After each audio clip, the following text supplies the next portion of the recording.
What's going on, everybody, and welcome back to another episode of the Get Over Yourself podcast, a podcast dedicated to destroying your self-limitations and hearing from the leaders who push from the front.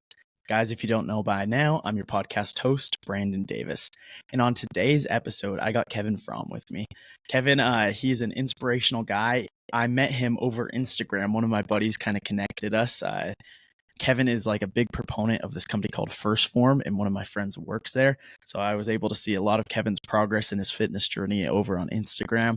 And I messaged him. It took him a couple weeks to see my message. I had to go comment on a couple of his posts so he would go check his direct messages. But once he did, he was more than happy to jump on today's episode.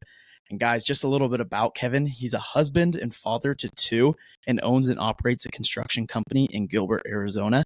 He's originally from Washington State, but him and his wife decided that they wanted to raise their young kids in a different place and ultimately decided to move to Arizona in 2021. In high school, Kevin was an athlete until injuries made it no longer possible for him to continue playing football and lacrosse. Throughout college and early adulthood, Kevin began getting heavier and heavier until one day last November, he decided to make a change to become a better version of himself and ultimately losing 145 pounds. Growing closer with his wife and playing with his kids more, and improving the overall quality of his life. So guys, we're super stoked to hear from Kevin today.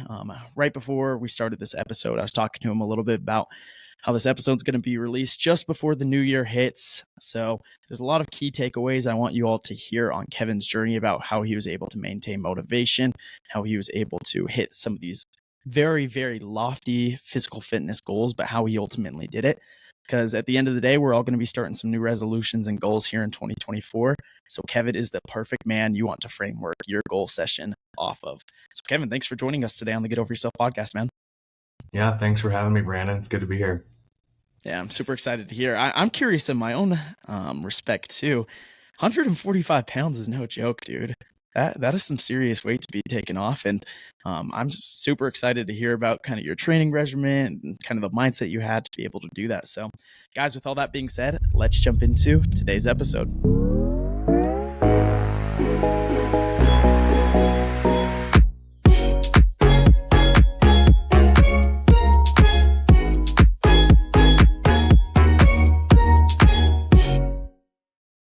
So yeah, Kevin, to start us out, you were obviously an athlete back in high school, probably throughout college, you're still going to the gym and whatnot. What kind of changed post-college to the point you were at now before you actually lost all the weight? What changed?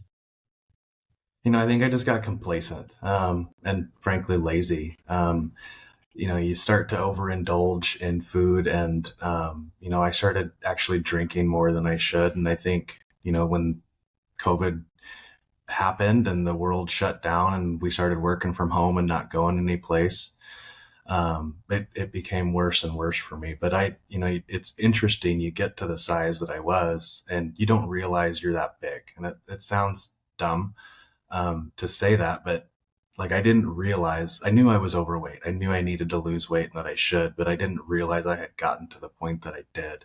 And what's sad looking back, or I wish was different looking back, is our society and our culture is so afraid to tell someone, hey, you're hurting yourself. You need to do something different. You need to look at what you're eating and what you're doing. And there weren't people in my life that were doing that. I think they were afraid of how I might respond. And so they kept quiet to it. And I'm not blaming them at all. It's all on me. But frankly, I didn't know what I was doing to myself at the time. And at one night, I was listening to an Instagram, I was scrolling through Instagram and I came across a story that Andy Frisella, who is the founder of First Form, put out saying, run into the new year, start now. Don't wait until January 1st to start your New Year's resolution. Start today and you'll be running when everyone else starts. And I actually sat there and it was like 1 a.m. or something and I was still awake. And I texted my wife and I sent this big long text. I said, I'm going to start today. It's going to be hard. I'm going to miss out on all these things.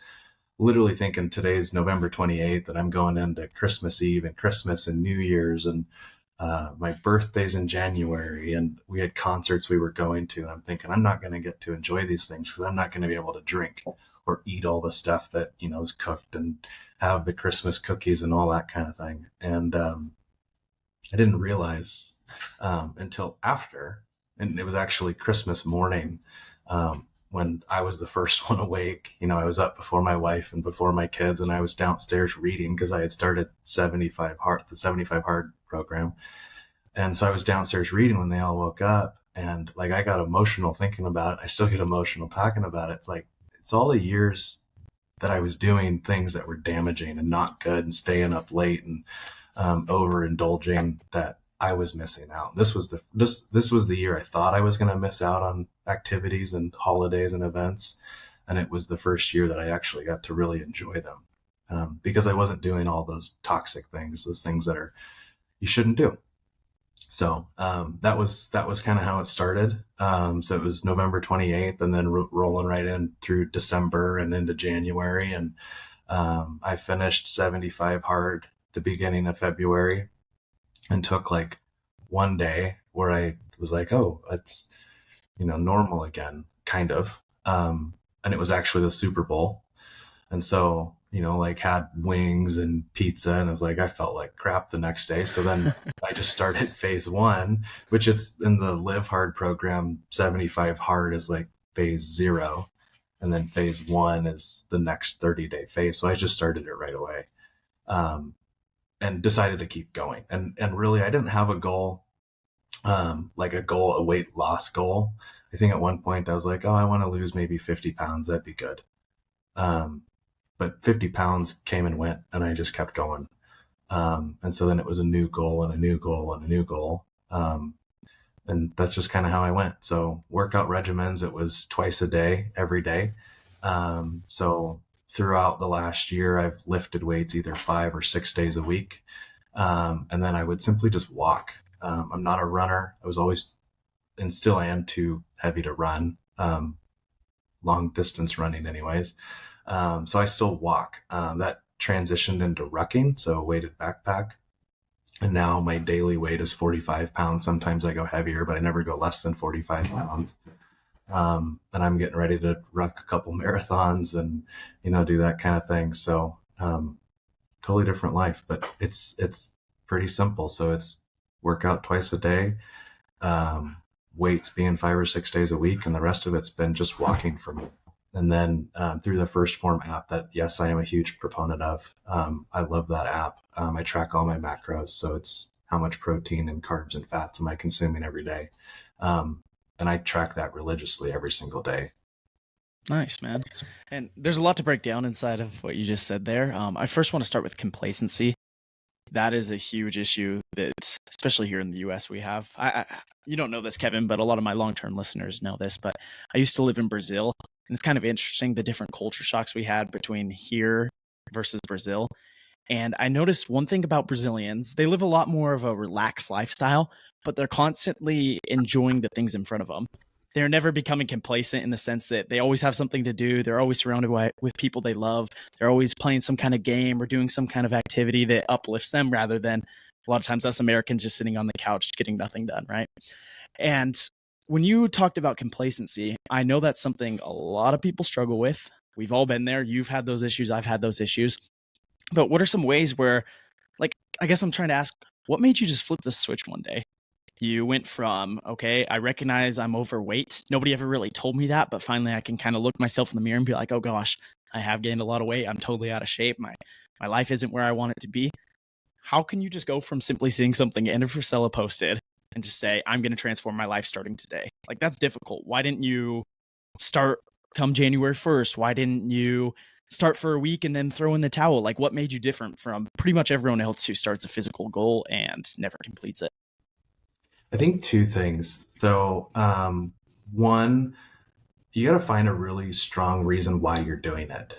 The reason has to be so big and so powerful to you that it's bigger than your excuses. It's bigger than your reasons why you wouldn't. So, in the days, like I'm in Arizona, so the days when it's 110 degrees, my why had to be bigger than why I would not want to go work out outside in 110 degrees. So it has to be big. And mine was my wife and my kids. You get on an airplane and they do their whole spiel that no one listens to, but it's everyone knows, put your own oxygen mask on first. And I realized that if I didn't take care of myself, I wasn't going to be around long enough to be with them as long as I should. And I wasn't going to have the quality time that I should today and tomorrow and, in the coming years. And so that was my reason why I needed to make myself better from a physical standpoint and a health standpoint, but also discipline so that I could be more present today and live a longer life with them. And the other thing, the flipping the switch and sticking to it is, I'm someone who once I commit to something, I go all in. And one of the ways that I have found works for me is I write it down. And so if I write it down and I share it with someone, then I'm committed. And it doesn't matter what it is. That's just something I know about myself. So my text message to my wife, and it was a text because it was so early in the morning and she was asleep and I should have been asleep. That was me. I wrote it down and I said, this is what I'm doing. This is why I'm doing it. I need you to hold me accountable. And when I don't want to, I need you to push me, but this is why I'm doing it. And this is what it's going to entail. And, I'm fortunate that she's supportive and she got right behind me. And, when I didn't want to, she said, go outside and go do it, and she pushed me. But so the two things, I had a really strong why, and I think everyone needs a why that's bigger than any of the why nots that might come up. And then also find a way that you hold yourself accountable. And me, it's writing it down. Oh, that's perfect. I talk a lot about accountability here on this show, whether it's writing it down, whether it's having an accountability partner, whatever method sticks best with you, that's what you got to do. Because at the end of the day, your method isn't going to work for somebody else. They have to kind of figure out their own, or they will be that category of people that starts it for a week and then ultimately gives up because it got too tough. And I want to go back to what you originally said here for a second, Kevin, because you brought up the point that it took you a long time to recognize you were out of shape. You weighed too much. You were kind of in a stage of your life you did not want to be in. And you were fearful that you wouldn't be there for your kids and wife one day because of the state your body was in. And you mentioned how obviously it's not anyone else's fault that you were in that state. You brought that upon yourself through drinking and eating a ton, overeating. But at the same time, you did mention you kind of wish somebody would have opened your eyes at one point and said, dude, you're totally overweight. Like, you got to start working out or something. Now that you have lost, the 145 pounds, you've kind of been the person who went through that crazy hard journey and you're looking great now. You're feeling great. How do you have that conversation with somebody who you think like, dude, I know this would benefit your life so much if you just started working out, you just started going for it?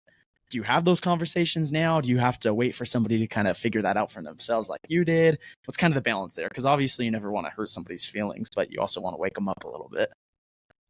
Yeah, it's tough. I struggle with it. It's not an easy conversation to have, and it's conversations you try and avoid. And so, I think there's gentle ways to have the conversation, but I mean, at the end of the day, not doing something where you could help someone, you could help change their life. If you choose not to do it, you're not helping them. And so that's something that I think you need to overcome. Like, you can have conversations in a way. It's like, I'm not trying to hurt your feelings, but I care about you. And so I'm going to say this, and I hope you understand it comes from a place of caring. But the other thing I'm doing, is I've started posting pictures of before and after online, and it's super embarrassing. I mean, I was 354 pounds. And so to post a picture of myself without a shirt on at that weight is pretty embarrassing. But you said at the beginning that it took a couple times of you reaching out to me for me to respond. You kind of got stuck in my, like, not my general or anything. It was like, who's this message? Random, on Instagram. So I ended up finding it. But I've started posting those pictures. And one thing that was said to me is, you won't know who you impact. You don't realize who it's going to be. And what I've found is I get a lot of messages. I get messages every day from someone saying, I am how you were. And I didn't think I could ever lose the weight or get in shape. And now I think I can. And so I think that's another way that you can impact people you don't know. And it's something I'm seeing where I've changed people or helped people because they see me at my heavy weight without a shirt on, and that's who they associate themselves with, or that's how they see themselves, or that's how they are. They don't see the fitness influencers that are, ripped. They can't look at those people and visualize that being their life, but they can look at how I was and how I've changed and say, he did it, I can do it too. And so people that I don't know, I'm helping them. And, there's people along the way that I saw that did a similar thing. Andy Frisella is one of them. So, but the conversations, I don't know. I don't know the answer. You're going to hurt feelings.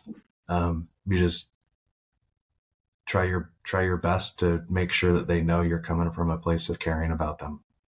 I think that's the key right there.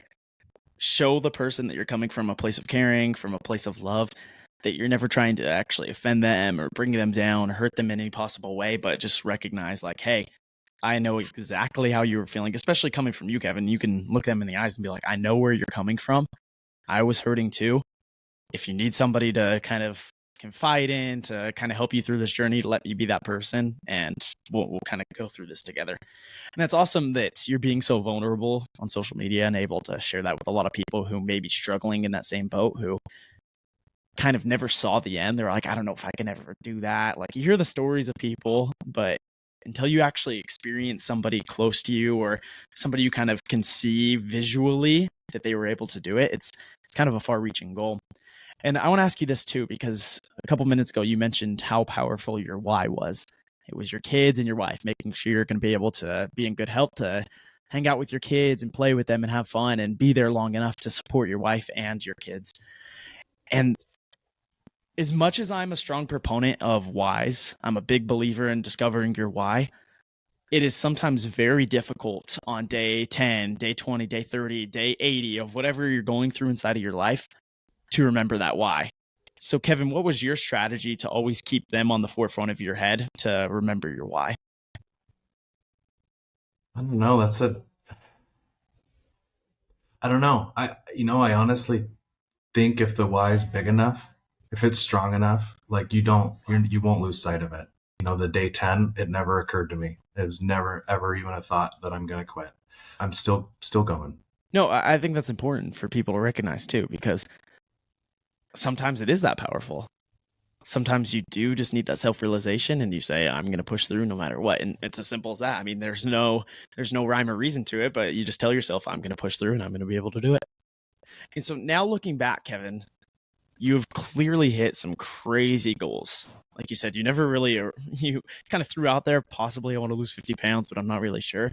And then almost 3 times that amount later, you are sitting good now. How do you feel? What is your energy level like? What's some of the differences you noticed inside of your life post losing all that weight and feeling great? I have a ton more energy. I sleep better. I wake up better. Um, I enjoy just about everything more. Um, and I actually got really, really lean towards the end. My ultimate goal is like, oh, I'll lose 50 pounds, and then I want to get under 220, and then it became I want to get under 10% body fat. So I did a DEXA scan on the first, and I was 9.3%. So like that's super lean. That's really, really lean.